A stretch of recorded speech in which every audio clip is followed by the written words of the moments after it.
There's other loans that we do that are 10-year long loans, 15, 30-year fixed, that allow you to acquire properties with just 20% down, but that don't require you to provide tax returns or all this crazy stuff that traditional banks want you to produce. Welcome to Unstoppable Podcast with Harry Sardinas, inspiring conversations with influential millionaires, investors, thought leaders, entrepreneurs who are making a massive difference with their innovative products and services, and sharing the challenges and wisdom of how they sold their first million.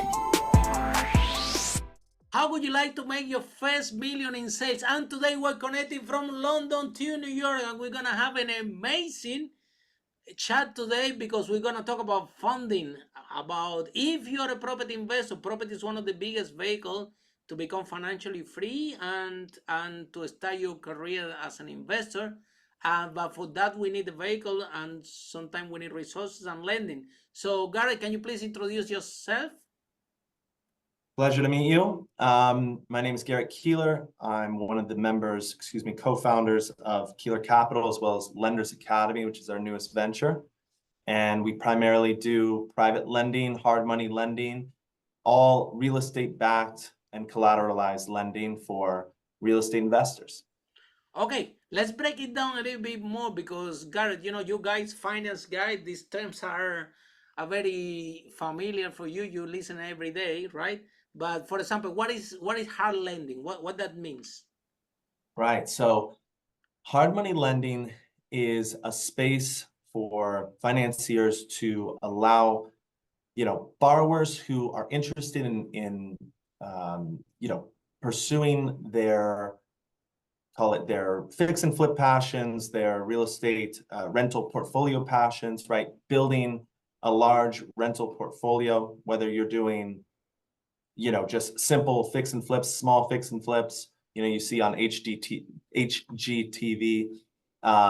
whether you're seeing large construction projects, whether you're seeing, people just acquiring multiple rental properties and wrapping them up into a larger portfolio for long-term wealth. We do all sorts of financing regarding business purpose lending. So to give you an example, we'll give someone, say it's a fix and flipper, they're looking to purchase a rundown property that they want to fix up and sell for a profit, right? We can, in most cases, give 90% of purchase price and 100% of that rehab cost to complete the property, right? So in theory, you could be a fix and flipper, whether you're a brand new fix and flipper, or someone who does 10 a year, or someone who does 10 a month, and you could essentially just put 10% down, right? Wow, on you guys will cover the rest. That's amazing. We'll cover the rest. If you think about it, it's nearly over the purchase price amount, right? Because we're giving you 90%, but then we're giving you the money on top of that to ultimately rehab that property. Exactly. There's other loans that we do that are 10-year long loans, 15, 30-year fixed, that allow you to acquire properties with just 20% down, but that don't require you to provide tax returns or all this crazy stuff that traditional banks want you to produce, right? We ask for 2 bank statements, 1 ID, right, front and back, an application, and if the deal works, the deal looks good on paper, then the collateral is your down payment. And we're mainly just looking at the deal as opposed to looking at the person. So it gives a lot of people the opportunity to make money in real estate, as opposed to going to a bank, being severely vetted, and then ultimately, in a lot of cases, getting denied. So that's what we do. That's fantastic. How about Garrett, if the investor is from UK? Because we know a lot of people that want to invest in US and they have some challenges getting the mortgage and getting this. So do you guys can help people that they're not from US? Good question. So currently we only lend in the US, right? I teach you lend people to US citizens, or you can lend in US, because for example, we know a lot of investors, property investors here in UK.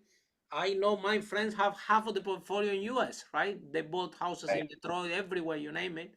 Right. But they are UK citizens. So great question. Foreign nationals, we lend to all the time. Foreign nationals make up a good portion of who we lend to because they have to come to us. They can't go to a Chase Bank or a Wells Fargo. They can't go to those banks. When we're looking at just the deal as collateral, as opposed to the person's, credit score, reputation, et cetera, and their citizenship, what's ultimately protecting those banks, right?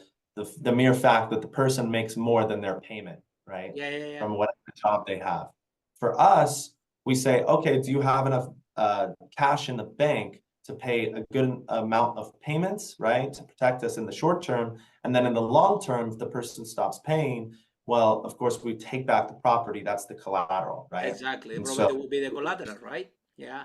it's a different underwriting perspective and model, and therefore we can get deals done in a different way, but still remain safe, not end up in a 2008 situation because we have larger down payments, right?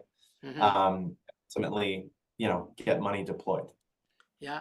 And then let me ask you a question. How about these houses that banks don't want to give the mortgage? We're talking about, how you call it? These mobile homes, right?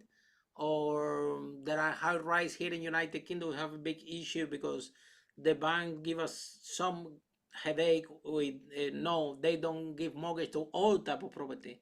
If it's brick and it's solid, and then no problem with the mortgage. But as long as you are outside the box and you have a mobile home or you have a high rise with concrete, for example, here at the banks, when they see concrete and they don't see brick, they get nervous. They want to give you money. So you guys are more flexible about that? Yeah, it's a great question. A lot of properties that we do, in some cases, will be mid-construction, right? I'll give you a perfect example. I had someone who brought me a project that they started in cash. Very wealthy guy. He bought the property in cash. He bought the land. He started working on the property. He hired the contractors. He paid all from his bank account. Well, at a certain point, it costs more than he thought it was going to cost. And he had some other projects he wanted to work on and spread money. Yeah. So who could he go to borrow money from off an existing just mid-construction project, right? Where half the bricks are laid, right? The foundation's laid. Oh my God. But maybe right? So he doesn't have many options, right? Someone like us will come in, will underwrite it quickly, efficiently, and then ultimately give him some cash out from that deal where no other bank or no other lender could do that, right?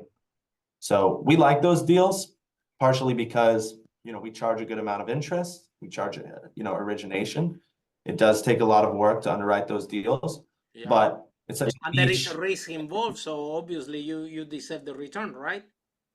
Of course. And it's such a niche product that we get tons of business in that way. That's a good example of like the hardest deal to do for banks, right? The farthest thing, like they'll hear mid-construction and they'll say, we don't even want to talk to you. Follow us for more interviews with world's most influential, audacious entrepreneurs that overcame challenges and adversity, providing you with the blueprint of how they sold their first million so you can grow your business exponentially.